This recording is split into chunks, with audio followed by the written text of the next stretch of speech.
오늘은요 2차 전도 여행 고린도 두 번째 시간을 갖도록 하겠습니다. 자, 계속해서 금요일마다 사도 바울과 그 선교팀의 2차 전도 여행의 과정을 그 발걸음을 따라가고 있습니다. 바울은요 2차 전도 여행 중에서 아가야의 수도였던 고린도에서 1년 6개월 동안 머물면서 복음을 증거했는데, 이 고린도는요 지난주에 살펴보았듯이 아가야의 수도였습니다. 제가 지도를 준비해 왔는데 이렇게 밑에가 고린도라고 써져 있는 밑에 섬 같은 그런 지역이 바로 아가야 지역인데, 이 아가야 지역의 수도가 바로 고린도였습니다. 당시 로마 제국 안에 있는 총 도시들을 통틀어서 네 번째로 규모가 컸던 도시입니다. 인구가 60만 명이나 되는 큰 도시였습니다. 이 도시는요 좁은 해협 사이에 지역 가운데 있으면서 인근에 두 개의 항구 도시가 있었습니다. 이 고린도 지역에는 갱그리아와 레카이온이라는 큰 항구를 두고 있는 지역이었습니다. 이 허브 도시, 항구 도시를 통해서 동서양의 물품들이 운송되는 그런 허브 도시였던 거죠. 그러면 자연적으로 이런 무역업이 발달하게 되면 상업이 발달할 수밖에 없지 않습니까? 또 상업이 발달하면 자연스럽게 사람들이 몰려들고 로마, 헬라인, 유대인, 시리아, 다양한 동서양의 많은 사람들이 몰려들었던 그런 도시가 바로 고린도 도시였습니다. 다민족이 모이다 보니 종교적으로는 자연스럽게 각종 우상 숭배가 성행했던 도시였죠. 또 돈이 모이다 보니 자연스럽게 술과 도박 그리고 쾌락이 넘쳐났던 그런 지역이었습니다. 고린도 지역에서 얼마나 성적으로 문란했던지 고린도 산 위에 있는 아프로디테 신전에는요 1000명의 여사제가 있었는데 종교 의식의 하나로 매춘을 일삼았다고 합니다. 매춘을 일삼는 것이 합법적인 그런 도시가 바로 고린도 지역, 성적으로 문란했던 그런 도시였다는 거죠. 그래서 고린도인이라는 말을 헬라어 속어로 쓸 만큼 저 사람은 고린도인 같아, 음란한 사람이야, 이런 표현으로 썼다는 거죠. 우리가 비열한 사람 보고 저 사람은 앞제비 같아, 이런 표현을 쓰지 않아요. 그런 속어처럼 고린도인이라는 이 속어는요 굉장히 음란한 사람을 지칭해서 사용했다고 합니다. 이렇게 복음과 너무도 어울리지 않은 이 지역 가운데 누가 간 거예요? 사도 바울이 복음을 들고 나아갔던 것입니다. 하나님의 예비하심 속에 이 고린도 지역에서 하나님의 우연치 않은 그런 만남을 갖게 되는데, 텐트 치는 일을 하던 브리스길라와 아굴라 부부를 만나게 되죠. 바울은 이 두 사람을 소개할 때에 나의 동역자들이다, 그들은 나를 위해서 목숨까지도 내놓은 사람이라고 말할 정도로 바울에게 있어서 굉장히 소중한 동역자들이었습니다. 그들은 이 사도 바울은요 브리스길라와 아굴라 집에 기거하면서 주중에는 천막을 만들어 생계를 유지했고, 안식일마다 회당에 가서 이 하나님의 말씀을 강론하면서 유대인들과 헬라인들에게 복음을 증거하게 됩니다. 이것이 지난주까지 살펴보았던 내용이죠.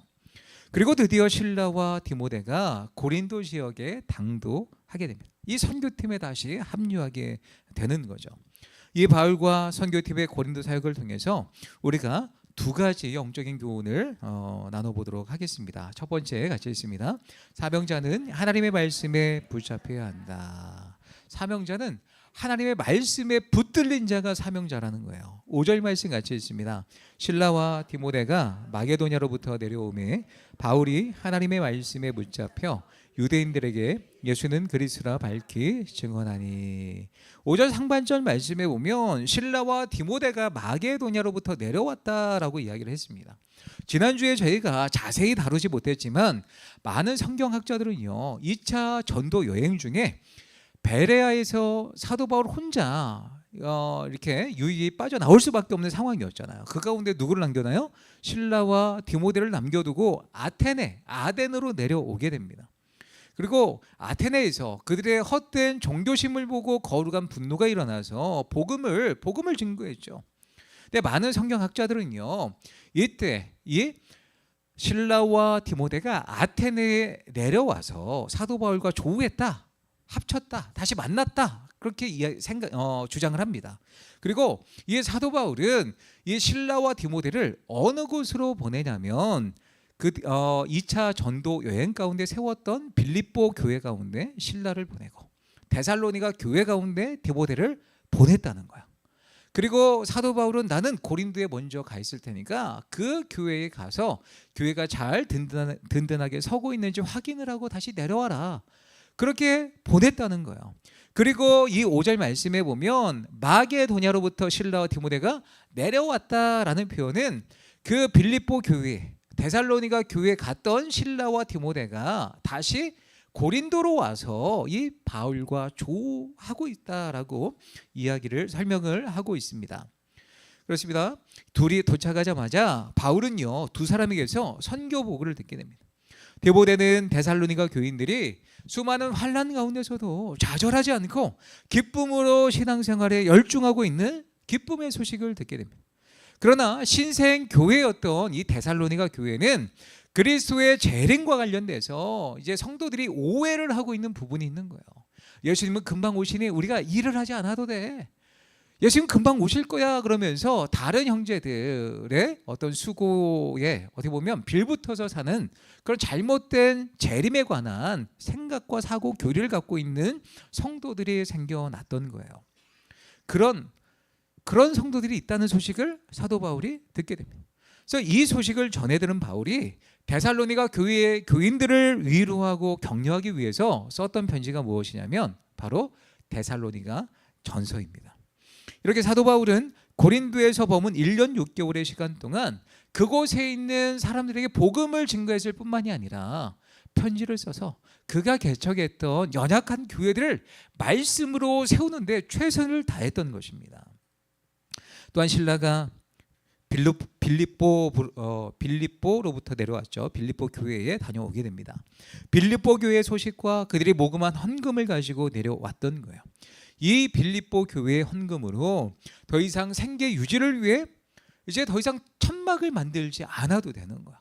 그래서 천막 짓는 것을 이제 그만하고 이 보내준 빌립보 교회의 성도들이 보내준 연보를 통해서 복음을 자유롭게 전할 수 있게 되었습니다.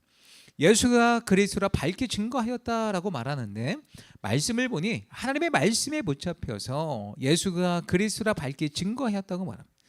여기 하나님의 말씀에 붙잡혀라는 말씀은요, 쉬네코라는 동사인데요, 둘러싸임을 당하다, 붙잡히다라는 이 단어가 이제 둘러싸임을 당하다, 누구로부터 맹렬한 공격을 당하다라는 그런 의미입니다. 다시 말해 하나님의 말씀이 사도 바울을 둘러싸고 있는 거예요. 하나님의 말씀으로부터 맹렬한 공격을 받고 있는 것입니다. 이건 나쁜 의미가 아니라 그만큼 복음에 사로잡힌 자, 복음에 미쳐 있는 자, 죄송합니다 이런 표현을 써서 그런데 복음에 미쳐 있었다라는 거죠. 사도 바울이 그랬다는 것입니다. 그는 이 고린도에서 복음의 이 하나님의 말씀에 붙잡혀서 복음에 미쳐 유대인들 중심으로 복음을 증거했다는 거예요. 구약의 말씀을 잘 알고 있었던 유대인들에게 하나님의 말씀에 압도되어서 구약의 약속된 말씀과 선지자의 예언을 인용하면서 예수님이 그리스도이십니다, 우리를 구원하시기 위해 이 땅에 오신 하나님께서 보내신 하나님의 아들 메시아입니다 라는 것을 확실하게 증거했다는 거예요. 사랑하는 성도 여러분, 우리가 사도 바울과 같이 이렇게 복음에 붙잡힌 바 된 삶을 살아가시길 축복합니다. 하나님의 말씀이 나의 삶을 둘러싸고 있는 거예요. 나를 공격하는 거예요. 공격한다고 해서 의미가 좀 그런데 내가 이 복음 가운데 이렇게 정말 미쳐있는 사람이 되어서 만나는 누구에게든지 때를 얻든지 못 얻든지 복음을 증거하는 귀한 인생을 살아가시기를 예수님의 이름으로 축복합니다. 사도 바울의 삶의 목적이 있다면 하나님의 말씀을 증거하는 삶이었습니다. 왜 그랬을까요? 사도행전 20장 24절 말씀 같이 있습니다. 내가 달려갈 길과 주 예수께 받은 사명 곧 하나님의 은혜의 복음을 증거하는 일을 마치려 하면은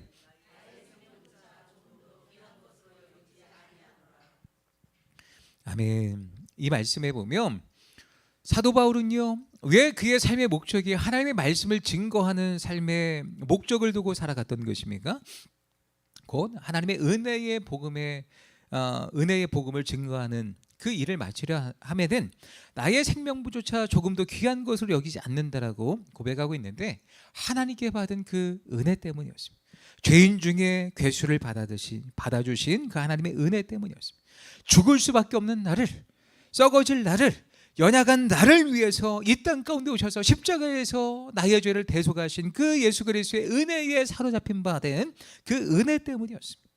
그래서 그 은혜의 복음을 전하기 위해서 기회를 따라 전했고 하나님의 말씀에 붙잡혀 복음을 밝히 증거했던 것입니다. 결과는 어땠을까요? 하나님의 복음에 붙잡힌 바 된 이 사도 바울이 이 유대인 회당에서, 고린도 지역의 유대인 회당에서 복음을 증거했을 때 좀 많은 영혼들이 주님 앞에 돌아왔을까요? 6절 말씀 같이 읽습니다. 그들이 대적하여 비방하고 너희 피가 너희 머리로 돌아갈 것이요 나는 깨끗하니다. 이후에는 이방인에게로 가리라 하고. 아멘. 이 말씀에 보면 그들이 대적하여 비방하거든.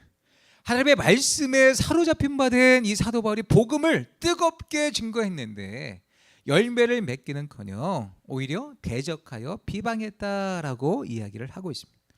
이 비방했다라는 표현은요, 반대의 차원을 넘어서 조직적인 형태를 갖춰 저항했다는 거예요. 바울과 대립했다는 그런 의미입니다. 이 부분에 대해서 다음 주에 더 자세히 살펴보도록 하겠습니다만, 지금까지 겪었던 고난의 수위를 뛰어넘어 이 사도 바울을 대적했다는 거예요. 엄청난 박해가 있었다는 거예요. 바울은 가는 곳곳마다 유대인 중심으로 복음을 증거했죠. 뜨겁게 증거했습니다. 그런데 동족으로부터 돌아온 것이 무엇입니까? 대부분 핍박이었어요. 고린도후서 11장 23절에서 27절까지 말씀해 보면 대부분 사도 바울이 경험한 수많은 고난은요, 동족 유대인들로부터 받은 것이었습니다. 그럼에도 불구하고 사도 바울은 말씀에 사로잡힌 바 되어서 누구에게 먼저 나아가서 복음을 증거했던 거예요? 유대인들에게 먼저 나아가서 끊임없이 복음을 증거했던 거예요. 나를 핍박하고 뻔해요. 또 이번에 또 유대인들에게 가면 유대인들이 또 나에게 어떻게 대항할 것인지 예상이 되어집니다. 그럼에도 불구하고 복음을 들고 유대인에게 먼저 나아갔던 거예요. 왜 그랬을까요? 로마서 9장 말씀을 같이 읽습니다. 내가 그리스도 안에서 참말을 하고 거짓말을 아니하노라. 나에게 큰 근심이 있는 것과 마음에 그치지 않는 고통이 있는 것을 내 양심이 성령 안에서 나와 더불어 증언하노니 나의 형제 곧 고륙의 친척을 위하여 내 자신이 저주를 받아 그리스도에게서 끊어질지라도 원하는 바로라. 그들은 이스라엘 사람이라. 그들에게는 양자됨과 영광과 언약들과 율법을 세우신 것과 예배와 약속들이 있고 조상들도 그들의 것이요 육신으로 하면 그리스도가 그들에게서 나셨으니 그는 만물 위에 계셔서 세세의 찬양을 받으실 하나님이시니라. 아멘. 말씀해 보면 나의 형제 곧 고륙의 친척을 위하여 내 자신이 저주를 받아 그리스도에게서 끊어질지라도 원한 바라.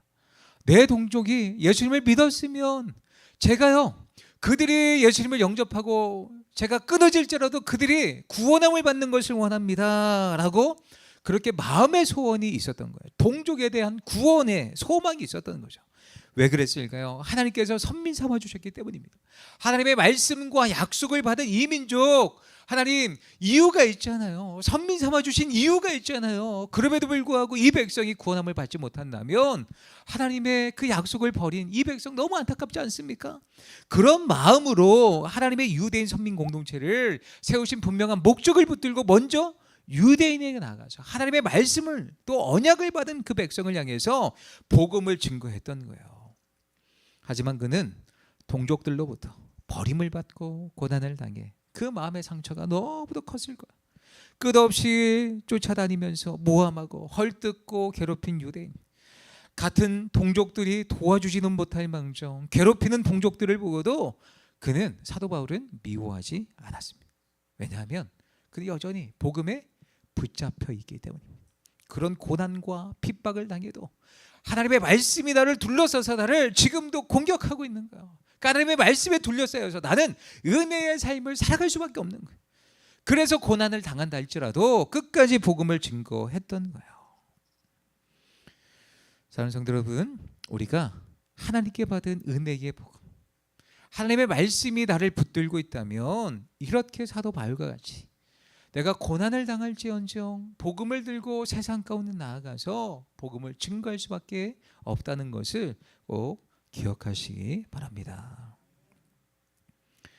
누구든지 누구에게든지 복음을 증거하여서 정말 한 영혼을 얻으시는 귀한 삶을 살아가시기를 예수님의 이름으로 축복합니다.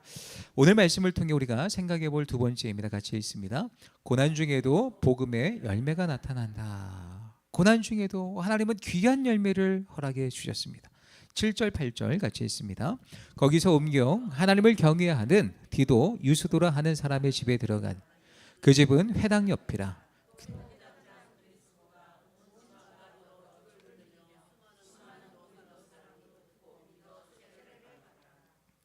아멘. 두 사람의 열매를 거두게 돼요. 일단 고린도 사역의 초창기입니다. 디도 유스도라는 사람을 만나요. 이 사람은 하나님을 공경하는 사람이다, 하나님을 경외하는 사람이다 라고 표현을 하고 있죠. 이 사람은 이방인인데 하나님께 대한 유대교 신앙, 하나님 여호와 신앙에 대한 관심이 많았던 사람입니다. 당시 회당의 좌석은요, 이렇게 설교하는 사람이 있으면 앞에 정면을 보고 이제 정회원들, 유대교로 개종한 사람들이 앞에 앉아요. 근데 유대교에 관심은 있는데 아직 개종하지 않은 그런 사람들은 옆에 사이드에 빠져서 이렇게 옆에 이렇게 앉아요. 그러니까 유대교는 밖에 나가서 전도를 하지 않아요. 근데 하나님의 말씀이 궁금해서 여호와 신학에 궁금한 사람들이 있으면 회당에 와서 하나님의 말씀을 먼저 듣고 그들의 마음에 나 개종하겠습니다. 그러면 정회원이 되어서 이제 앞에 전면을 보고 예배를 드릴 수 있는 그런 환경이었던 거죠. 그러니까 이 디도 유스도는 이방인이었는데 옆에서 회당에서 안식일마다 하나님의 말씀을 들었던 여호와 신앙에 관심이 있었던 그런 사람이었던 거죠. 아직 개종하지는 않았지만 하나님에 대해서, 하나님의 말씀에 대해서 관심이 많은 사람이었습니다. 또 성경에 보면 어떤 사람이 그런 사람이 있었죠? 고넬료가 그랬죠. 그는 이방인이었지만 하나님을 경외하는 신앙인이었습니다. 디도라는 이 이름은요, 로마식 이름인데요, 아마도 이 디도가 로마 시민권을 가진 사람이었을 것으로 추정됩니다. 또 그의 특징을 보면 그의 집이 어디에 있었다고 그랬어요? 회당 옆에 있다고 표현하고 있죠. 이 당시에 집을 질 때는 벽을 두고 이어서 옆에 집으로 계속 이어가게 되어 있는데, 회당이 있으면, 회당 벽이 있으면 그 벽과 연결되어진 집에 이 디도 유스도 집이 있었다는 거예요. 그가 회당, 공교롭게 회당 바로 옆집이어서 하나님의 말씀에 대한 관심이 있었을 수도 있고요. 그리고 또 어떻게 해서 여호와 신앙을 갖게 되었는지 모릅니다만 회당 옆으로 이사 와서 하나님께 예배하고 하나님의 말씀을 배울 만큼 열정이 있었던 사람일 수도 있었다라는 거예요.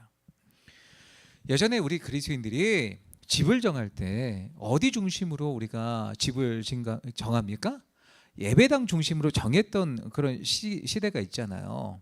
지금은 뭐 우리 삶의 편리를 위해서 좀 다 차도 있고 그래서 쉽게 뭐 교회 예배당을 왔다 갔다 할 수 있기 때문에 그렇게 집을 정하지만, 예전에는 예배당 가까운 곳에 집을 정하고자 하는 그런 모습들이 있었죠.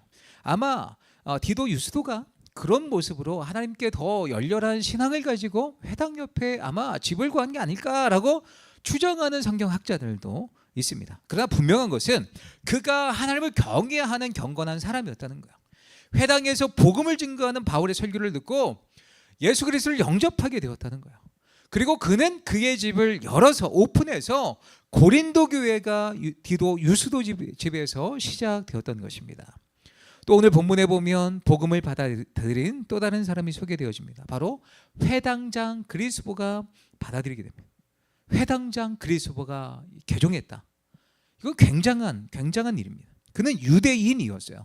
회당장 그리스보는 고린도에 있는 수많은 회당 중에 한 회당의 회당장이었습니다.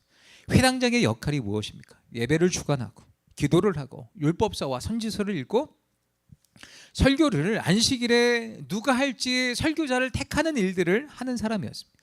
누가 율법에 어긋난 일들을 하면 질책하는 일도 감당했던 사람이 바로 회당장이었어요. 회당장은 유대 공동체 안에서 존경을 받는 사람입니다. 회당에 있는 장로들 가운데 투표로 선출된 그런 사람이었습니다. 이렇게 회당에서 존경함을 받는 유대인 그리스도는 복음을 듣고 그와 그의 온 집이 주님께로 돌아오게 됩니다. 대부분의 유대인들이 바울의 복음을 적대하고 있는데 회당장 그리스보는 자신뿐 아니라 그의 온 가족과 더불어서 예수님을 영접하고 예수님을 믿는 자로 세워지게 되었던 거예요. 어쩌면 이 그리스도 입장에서는 모험이었습니다. 유대인 공동체로부터 제명당하는 거예요. 왕따 당하는 거예요. 그 고린도 지역에서 이 유대인 커뮤니티에 들지 않으면 살아가기가 굉장히 척박한 그런 시대였습니다. 그럼에도 불구하고 모든 것을 결단하고 유대인, 그것도 회당장이지만 자기의 명예와 지금까지 살아온 지위가 있는데 예수 그리스도의 복음을 듣고 모든 것을 뒤로 하고 그 회당을 떠났던 거예요. 이렇게 말씀에 붙잡히바 된 바울로 인해서 많은 대적과 핍박이 있었지만 그 가운데서도 복음의 열매가 이렇게 나타났던 것입니다. 사랑하는 성도 여러분, 우리가 고난당할 것을 생각하지 마시고 우리를 구원하신 하나님의 은혜의 복음을 붙들고 말씀을 증거하시기를 축복합니다. 그럴 때 주님께서 귀한 열매를 주실 것입니다. 어느 바닷가에서 한 노인이 썰물로 인해 바닷물이 좀 빠진 거예요. 그 가운데 바닷물 속에 들어가지 못했던 이제 물 밖에 나왔던 불가사리들이 죽는 것을 보고 이제 이 노인이 너무 안타까워서 이 불가사리를 물속으로 던져주는 일을 하고 있어요. 근데 썰물이에요. 썰물 이게 물이 쭉 빠졌죠.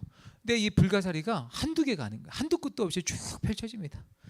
넣어주고 가다가 또 넣어주고 이런 모습을 어떤 누군가가 보고 이제 노인에게 묻게 됩니다. 아이 할아버지, 지금 이렇게나 많은 불가사리를 언제 다 넣으려고 그래요? 아이 이렇게 한두 개 넣는다고 무슨 의미가 있어요? 다 할 수 없잖아요. 이렇게 이야기를 하는데 정말 눈에 보이는 불가사리는 끝도 없는 거야. 그때 노인이 대답합니다. 아, 그렇죠. 다 할 수 없죠. 다 이 불가사리를 제가 물속에 넣어줘서 다 살릴 수는 없죠. 그러나 이 녀석, 물속에 들어가는 이 녀석에게는 의미가 있지 않을까요? 우리가 복음을 전한다고 해서 많은 분들이 구원함을 받는 건 아닙니다. 그러나 그 중에서도 하나님께서 생명을 구원할 한 영혼이 있다는 거예요. 그 한 영혼이 우리 때문에 우리가 복음을 증거함으로 고난 중에, 그 역경 중에 그 고난을 참고 인내하면서 복음을 증거할 때에 그 한 영혼이 주님 앞에 돌아오게 됨을 우리가 꼭 기억하시면서 어려운 핍박과 고난 중에서도 복음의 열매는 맺혀진다. 이것을 기억하며 주님 앞에 정말 신실하게 복음을 증거하며 살아가시기를 축복합니다. 여러분, 이기풍 목사님을 아십니까? 이제 오른쪽에 있는 분이 이기풍 목사님이신데요. 이기풍 목사님은요, 평양에서 유명한 깡패였습니다. 이분은 1865년 12월 23일에 평양에서 태어났습니다. 가난한 농민의 아들로 태어난 목사님은요, 어려서부터 돈 많은 사람, 높은 벼슬을 가진 사람들을 벌레 보듯 싫어했던 거예요. 또 서양인들을 싫어했는데 서양 사람들이 순진한 조선 사람들을 꼬드겨서 나라를 집어삼키러 왔다고 생각했기 때문이었습니다. 그러던 어느 날 평양 시내 한복판에서 서양 선교사들의 복음을 듣게 됩니다. 예수 믿으세요. 죄를 회개하고 예수 믿으세요. 안 그래도 서양 사람을 싫어했던 이기풍 목사님은요, 목사님이 되기 전이었죠, 큰 돌멩이 하나를 이 선교사님에게 집어 던지게 됩니다. 평양의 유명한 깡패답게 그 돌은 정통으로 선교사의 턱을 명중했던 거예요. 피투성이가 되었습니다. 이렇게 돌멩이를 맞은 분이 누구였을까요? 왼쪽에 계신 마포삼열 선교사님이었습니다. 이 이기풍은 유유히 그 자리를 떠나게 되었지만 이때부터 마포삼열 선교사님과 이기풍 목사님의 질긴 인연이 시작됩니다. 둘은 당시 29의 동갑내기였어요. 마포삼열 목사님은요, 후에 평양에 교회를 건축하게 되었는데 이 소식을 들었던 깡패 이기풍은 자기 수하의 깡패들을 모두 데리고 교회 건축 현장으로 쳐들어갔던 거예요. 보이는 모든 것을 때려 부수고 닥치는 대로 질밥했습니다. 건축 현장은 순식간에 폐허가 되었어요. 이에 분개했던 교인들이 그들과 맞서 싸우려고 했던 거예요. 하지만 마포삼열 목사님이 그들을 말렸던 거예요. 깡패들의 모든 행각을 용서하게 됩니다. 이 소문, 이기풍의 나쁜 짓을 용서했던, 사랑으로 덮어줬던 마포삼열 선교사님의 그 행위가 온 평양 시내에 퍼지게 됩니다. 그날 저녁 깡패 이기풍은요, 집에 와서 누웠는데 너무나 찜찜한 거예요. 그런데 꿈속에서 잠이 들었는데 꿈속에서 예수님이 나타나셔서 말씀하시기를, 기풍아 너는 나를 왜 핍박하느냐, 너는 나의 복음의 증인이 될 사람이다 라고 그날 저녁에 예수님이 꿈속에 찾아와서 말씀해 주셨던 거예요. 꿈에서 깬 이기풍은요, 도대체 무슨 일인지 몰라서 어리둥절했지만 애써 외면했습니다. 그러던 깡패 이기풍은요, 드디어 주님 앞에 항복하게 됩니다. 당시 청일 전쟁으로 이 조선 땅이 어수선하던 때에 모두가 원산으로 피신하고 있을 때였습니다. 그때 이기풍 앞에 외국인 선교사였던 스왈른 선교사가 나타나서 면전에 대고 크게 소리쳤습니다. 죄를 회개하고 예수를 믿으십시오. 평소 같았으면 서양의 코쟁이들의 코를 납작하게 만들어 주었을 이기풍이 그 자리에 스왈른 선교사님 앞에 무릎을 꿇고 죄를 회개하며 예수를 믿겠다고 고백하게 됩니다. 그러나 예수를 영접한 이기풍에게 아직 풀지 못한 숙제 하나가 있었던 거예요. 무엇이었을까요? 마포 삼열 선교사님과의 관계였죠. 돌을 집어던져 턱을 부수고 교회 건축 현장을 아수라장으로 만들어 힘들게 했던 마포 삼열 선교사님, 그 선교사님을 찾아가서 무릎을 꿇고 예수님을 영접했던 이기풍은 무릎을 꿇고 용서를 구하게 됩니다. 이 상황에 당황했던 것은 마포 삼열 선교사님이었습니다. 불과 얼마 전까지만 해도 살기를 내뿜으며 기세 등등하게 다니던 깡패 이기풍이 지금 자신 앞에 무릎을 꿇었으니까요. 이 믿지 못할 일을 하신 분이 누구입니까? 하나님이셨어요. 예수님이셨어요. 마포 삼열 목사님은 그 자리에서 이기풍을 부둥켜 안고 뜨거운 눈물을 흘리면서 하나님께 감사의 기도를 드리게 됩니다. 그리고 이제 이기풍은요, 평양 제1의 깡패에서 평양 제1의 전도자로 그의 삶이 완전히 바뀌어지게 됩니다. 그는 아침에 해가 뜨기만 하면 밖으로 나가서 평양 시내에 다니면서 복음을 증거했다. 하나님의 말씀에 사로잡힌, 복음에 사로잡힌 이기풍은요, 동이 트기만 하면 밖에 나가서 복음을 증거했던 거예요. 왜요? 자신을 구원하신 하나님의 은혜에 사로잡혔기 때문입니다. 후에 이기풍은요, 평양신학교에 들어가게 됩니다. 평양신학교 제1회 졸업생 7명 가운데 1명입니다. 7명의 졸업생, 굉장히 유명한 분들이 많은데요. 앞줄 왼쪽부터 한석진, 그리고 두 번째 이기풍, 그 다음에 길선주 목사님 아세요? 나는 아간입니다. 1907년 평양 대부흥회 회개 운동을 촉구했던 그 길선주 목사님. 그리고 또 옆에 송린서, 뒷줄 왼쪽부터 방기창, 서경조, 가운데 계신 분이 서경조인데, 이 서경조라는 분은 지난주에 말씀드렸던 존 노스 선교사님과 성경 번역을 했던 서상윤, 같이 홍삼을 팔기 위해서 이제 보찜 장사를 했던 서상윤 씨의 동생이에요. 같이 보찜 장사를 해서 이제 성경 번역을 했던 그 서경조, 이분입니다. 그리고 양백정 목사님, 이 7분 중에 한 명이 누구예요? 이기풍이었다는 거예요. 그렇습니다. 이렇게 7명의 졸업생을 배출하게 되었는데, 이제 선교사들이 동노회, 그러니까 동노회가 뭐냐면 지금은 노예들이 모여서 총회를 이루잖아요. 동노회면 노예가 하나뿐이 없었다라는 거예요, 그 시절에. 왜냐하면 이제 신학교로 배출을 해서 이제 목사 안수를 줬으니까. 그러니까 7명의 졸업생을 배출했는데 선교사들이 이 7명 중에 한 명을 선교사로 보내자 그랬던 거예요. 어디로요? 제주도로 선교사로 보내자라고 결정하게 됩니다. 당시 제주도는요, 말도 다르고 풍속도 달라서 완전히 다른 나라나 마찬가지였습니다. 이때 이기풍 목사는요, 자신이 제주도에 선교사로 가기로 결심하게 됩니다. 그런데 떠나려고 결심했던 그 준비하는 동안에도 마음이 약해져서 주저하기도 했던 거예요. 그때 옆에서 있던 그의 아내 윤함의 사모님이 든든히 버티고 있었습니다. 윤함의 사모님은요, 마포 삼열 선교사님의 중매로 이기풍 목사님과 결혼을 했어요. 이렇게 돌을 던져 턱을 깼던 이제 어떻게 보면 마포 삼열 선교사님 입장에서는 이제 중매까지 시켜준 이기풍 목사님에게 있어서 굉장히 은인이었다는 거죠. 그 윤함의 사모님이 이렇게 말했습니다. 여보, 우리가 안 가면 누가 그 불쌍한 영혼들을 구하겠어요. 주저하지 말고 속히 떠납시다. 이렇게 이기풍 목사님은요, 갓난 아기를 얻고 개나리 보찜 하나를 베고 제주도로 떠나게 됩니다. 문제는 이 제주도에서 말도 제대로 통하지 않았고, 길에 가는 사람에게 만나서 예수 그리스도의 이름을 꺼내면 사람들이 크게 겁을 먹고 이렇게 이야기를 하는 거예요. 설러버려, 설러버려, 야각이 끊어지겐. 설러버려, 설러버려, 야각이 끊어지겐. 그러면서 막 도망가는 거야. 해석하실 수 있는 분 계십니까? 무슨 뜻이냐면 그만두어라, 그만두어라, 내 목이 달아난다. 예수 얘기하지 마. 그만둬, 그만둬. 내 목 달아나. 흥선대원군의 병인박해 때 천주교 신자들이 8,000명이 처형된 일이 있어요. 예수 그 이름 듣지도 못하게 하는 거예요. 금서가 됐던 거예요. 제주도에 영향이 있었던 거예요. 예수 이야기 하지 마. 내 목이 달아날 수도 있어. 이기풍 선교사님은요, 목사님은요, 제주도에서 잠잘 곳도 없고 먹을 것도 없었습니다. 때론 산에서, 때론 바닷가에서, 때론 마구간에 쓰러져 정신을 잃기도 했어요. 그래도 평양에 있을 때는 먹고 자는 데 있어서 불편함이 없었는데 제주도에서 삶은 정말로 힘들었습니다. 그래서 그는 꼭 이곳에서 복음을 전할 필요는 없잖아. 그래, 다시 평양으로 돌아가자. 그곳에서 열심히 전도하면 되지 뭐.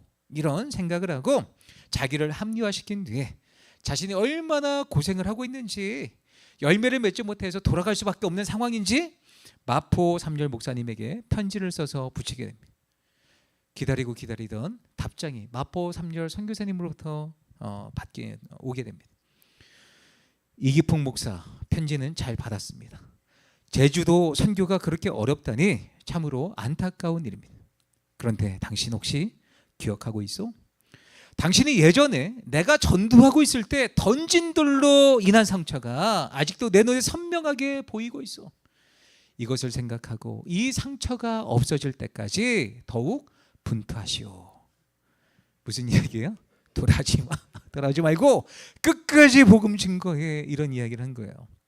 이 편지를 받았던 이기풍은요, 그 자리에 엎드려 대성통곡을 하게 됩니다.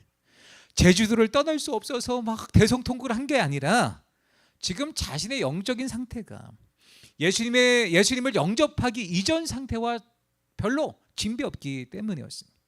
은혜를 다 까먹었던 거예요. 은혜를 까먹은 자신의 모습을 발견했기 때문이죠. 그래서 뜨거운 눈물로 회개하게 됩니다. 그리고 복음의 열매가 드디어 이 제주도 땅에 찾아오게 되는데, 어느 날 며칠째 음식 하나 제대로 먹지 못하고 간신히 비바람만 피해 잠을 자던 이기풍은요, 그만 해변가에 쓰러지게 되었습니다. 한 해녀가 쓰러진, 다 죽어가는 이기풍을 발견하고 자기 집으로 데려가 자리에 눕히게 된 거예요. 그녀는 없는 살림이었지만 죽어가는 사람을 살리고자 이것저것 먹이고 정성스레 보살펴 주게 됩니다. 서서히 정신을 차리게 되었습니다. 그리고 그곳에서 필사적으로 복음을 전했던 거예요. 왜요? 그동안에 사람들은 예수 이야기를 꺼내면 다 도망갔는데 누워있으니까 자신을 보살피러 올 수밖에 없는 그 환경에서 기회를 따라 예수님의 복음을 간절하게 증거했던 거예요. 하나님은 그 해녀의 마음을 움직여서 그 해녀가 복음을 받아들이게 하셨습니다. 제주도에서 얻은 첫 번째 열매였던 거예요. 복음에 사로잡힌 이기풍, 죄인 중에 괴수를 받아주셔서 구원해 주신 그리스도의 복음에 사로잡힌 이기풍은요, 눈코 뜰 새 없이 복음을 전하게 되었습니다. 어떻게 되었을까요? 온갖 박해와 핍박, 방해 공작 속에서 이기풍은 제주 성안교회를 비롯하여서 금성, 삼양, 성읍, 조춘, 모슬포, 한림, 용수, 협재, 내도, 세화 등 30여 개의 교회를 개척하게 되었습니다. 복음에 사로잡힌 자의 모습이죠. 말씀을 맺겠습니다. 우리에게 주 예수 그리스도의 복음의 은혜가 있다면 복음을 증거할 수밖에 없다는 거예요. 우리 안에 고난과 어려움이 있어도 복음을 증거하면 그 핍박 가운데서도 하나님은 소수의 복음의 열매를 우리 가운데 주시는 줄 믿으시기 바랍니다. 그 한 영혼이 주님 앞에 돌아오게 되는 구원의 역사가 일어남을 우리가 믿으며 하나님의 계획 가운데 때를 얻든지 못 얻든지 복음을 증거하시는 모든 성도님들 되시기를 예수님의 이름으로 축원합니다.